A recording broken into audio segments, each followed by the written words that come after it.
Bismillahirrahmanirrahim. Bismillahirrahmanirrahim. Assalamualaikum warahmatullahi wabarakatuh. Alhamdulillahilladzi arsala rasulah bil huda wa dinil haq liyudhhirahu 'ala dini kullih wa kafa billahi syahida. Asyhadu an la ilaha illallah wa asyhadu anna Muhammadan abduhu wa rasuluhu la nabiyya ba'dah. Allahumma salli wa sallim wa barik ala Muhammadin wa ala alihi wa sahbihi wa mawalah. Qala Allah ta'ala fil Qur'anil Aziz, a'udzu billahi minasyaitonir rajim. Bismillahirrahmanirrahim. Inna fi khalqis samawati wal ardi wa ikhtilafil laili wan nahari laayatil liulil albab. Amma ba'd. Hadirin saudara-saudaraku jamaah Isya wa Tarwih rahimakumullah. Supados panjenengan lan kula sami saged slamet donya lan akhirat, agar kita bisa selamat dunia dan akhirat. Rasulullah Muhammad sallallahu alaihi wasallam dan menyampaikan kepada kita untuk paling tidak bekal untuk bisa selamat itu ada 4 kata. Yang pertama adalah kita senantiasa untuk hati-hati di dalam hidup. Di dalam bahasa agama disebut dengan war'i. Terus diserap ten Ponorogo jenenge warok. Aslinya gitu kan, inginnya pesen secara kultural warok itu untuk hidup hati-hati nang donyo. Ketika Sayyidina Umar radhiyallahu an ditanya tentang takwa, Umar menyatakan bahwa takwa itu adalah sikap kehati-hatian. Jadi dia membuat sebuah metafor, sebuah perumpamaan, sebuah permisalan. Bagaimana kalau kamu jalan di tempat yang banyak, di jalan yang banyak durinya? Mesti kamu harus hati-hati. Hati-hati itu adalah sikap orang bertakwa. Esensi hakikat daripada hati-hati atau hakikat daripada takwa itu hidup hati-hati. Jadi saat durunge panjenengan melangkah apapun, dimanapun, itu dilihat. Alat teropong, alat untuk melihat, itu namanya syariat. Ini bener enggak menurut Allah Subhanahu wa taala? Delok kanan kiri aja langsung tabrak dan tabrak. Tapi dilihat, ini bener enggak? Menurut syariat Allah Subhanahu wa taala ini benar atau tidak? Hati-hati. Orang yang hati-hati itu cenderung untuk ambil risiko yang paling bawah. Contoh, maka ketika PP Muhammadiyah itu mengeluarkan fatwa, majelis istilahnya fatwa ya, majelis tarjihnya itu kaitannya dengan rokok. Sikap kehati-hatian Muhammadiyah disebut karena setelah diselidiki macam-macam dari sisi medis, dari sisi budaya, dari sisi macam-macam, termasuk terakhir sisi syariat. Di mana rokok itu dari semua sisi tadi, sisi medis, ekonomi, budaya, macam-macam, belas gak enak manfaatnya. Kalau mau jujur loh ya. Tapi yang berdebat dengan orang yang ahli rokok, ahli hisab jadinya, itu susah karena emosi gitu, yang terjadi emosi. Saya punya teman sekretaris panti asuhan itu, ya gitu, beliau kan perokok. Ketika saya coba sampaikan tentang analisa medis, tidak ada satupun manfaat.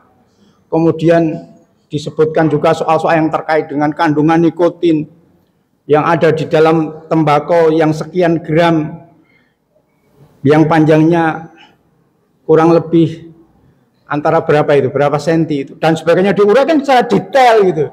Kesimpulannya rokok ini gak ada manfaatnya. Dia tetap tidak bisa, ngamuk-ngamuk. Hebatnya itu ngamuk tapi nggak nyadari bahwa itu berbahaya. Maka kembali ke tadi, maka PP ngambil kesimpulan bahwa rokok itu haram.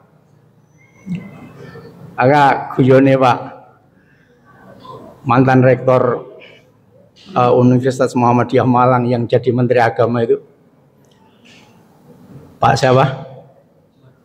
Yang tinggi itu loh, orangnya yang rambutnya rotok gondrong, yang sudah meninggal, Malik Fajar.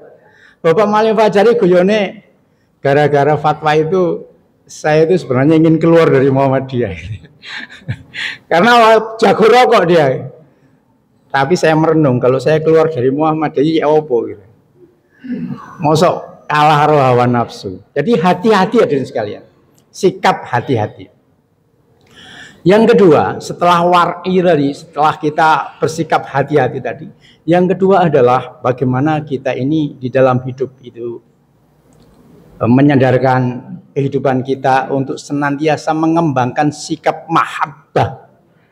Mahabbah itu bahasa pacar kembange. Nggih, niki pacar kembang nggih. Itu adalah cinta, hub. Jadi perasaan cinta. Sholat, puasa, apapun yang kita jalankan itu bukan semata-mata kewajiban, tapi saking cinta kepada Allah Subhanahu wa taala, cinta kepada syariat Allah, cinta kepada syariat Rasulullah. Nah, kalau kita sudah sampai ke level cinta, itu dalam bahasa tasawufnya, dalam bahasa sufinya, itu makom yang cukup tinggi. Karena bukan sekedar kewajiban, tapi cinta. Ya, hadirin, kalau kita mendasarkan hidup ini cinta kepada sesama, cinta kepada sesama manusia, bahkan cinta kepada makhluk Allah, ya, itu luar biasa indah gitu. Contoh hadirin sekalian, contoh Profesor Buya Hamka, PP Muhammadiyah tahun 60-an 60-an 3. Beliau itu sebagaimana sikap Muhammadiyah pada waktu itu anti komunis. Karena anti komunis akhirnya Orde Lama yang pada waktu itu dikendalikan oleh PKI itu dengan segala cara ulama-ulama itu ditangkepi, termasuk Buya Hamka, dengan alasan nggak jelas. Buya Hamka ditangkap tanpa diproses, apalagi diadili, langsung dituduh, divonis beliau adalah makar. Makar kepada pemerintah, makar kepada negara. Allahu Akbar. Ulama sekali Buya Hamka itu amat sangat mencintai Republik yang beliau termasuk mendirikan, kok dituduh menjadi makar. Itu luar biasa, tuduhan keji sekali. Ditangkap, dimasukkan penjara, disiksa dengan brutal, ditelanjangi, dicemplung nang nggone napa niku jeding, disetrum. Allahu Akbar. Itulah ulama garis lurus. Disiksa dengan brutal. Ya itu jelas-jelas karena pengaruh Soekarno. Ya kita bolehlah bangga dengan seseorang pemimpin termasuk Bung Karno yang jasanya memang banyak. Ayo dosane wong iku ya akeh gitu loh. Termasuk ulama kiainya dicekeli. Dibubuki, disetrum, ya Allah, sampai minum kencingnya sendiri itu, saking hausnya. Jadi itulah teman-teman yang punya keinginan untuk masuk di eksekutif betul-betul harus kuat imani gitu. Kalau enggak ya enggak karu-karuan gitu. Ringkas cerita apa? Ketika Sakaratul Maut, Bung Karno ini nulis wasiat gitu. Kalau aku mati tolong nanti itu kepada ajudannya itu. Tolong ini tulisan tangan Pak Karno. Sampaikan Buya Hamka. Jadi tulisan Bung Karno 1-2 kalimat. Terus ajudannya itu menyampaikan setelah Bung Karno meninggal, disampaikan kepada Buya Hamka. Isinya ternyata apa? Mohon Buya Hamka berkenan menyolat jenazahkan Bung Karno. Itu permintaan Bung Karno. Allahu Akbar. Yang kayak jenengan lanaku piye kira-kira. Ora sudi kan itu ya. Wis kon siap mempertanggungjawabkan perbuatanmu di depan Allah Subhanahu wa taala. Tapi dasar Buya Hamka, betapa besarnya jasanya Bung Karno terhadap bangsa ini, akhirnya apa? Luluh kesalahannya itu. Dan beliau berkenan menyolat jenazahkan beliau. Allahu Akbar. Ini cinta. Ya. Perasaan hub. Hadirin jamaah sholat Isya rahimakumullah. Kalau kita mendasarkan semua ibadah itu berdasarkan cinta, ya, cinta sesama, cinta bahkan kepada makhluk hidup pun. Dan itu esensi daripada ajaran Islam sebenarnya, yang kemudian sekarang ini diklaim oleh agama lain. Yang sering kita kalah set karena apa? Diklaim oleh agama lain. Padahal itu ajaran atau esensi daripada ajaran Islam. Cinta kasih kepada sesama, cinta kasih kepada makhluk Allah. Hadirin jamaah Isya rahimakumullah. Yang terakhir adalah tawakal.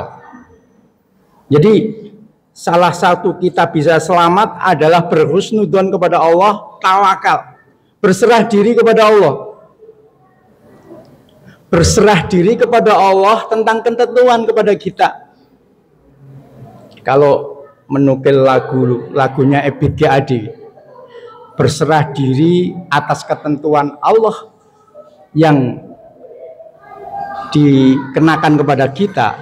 Setelah kita berserah diri, itu akan muncul yang dimaksud dengan kedamaian. Kalau sudah muncul kedamaian, akan bertemu dengan kebahagiaan. Kan itu syairnya Ebit G.Ade. Allahu Akbar. Tawakal. 3 hal itu hadirin sekalian, paling tidak untuk menjadikan kita insya Allah bisa selamat hidup ini.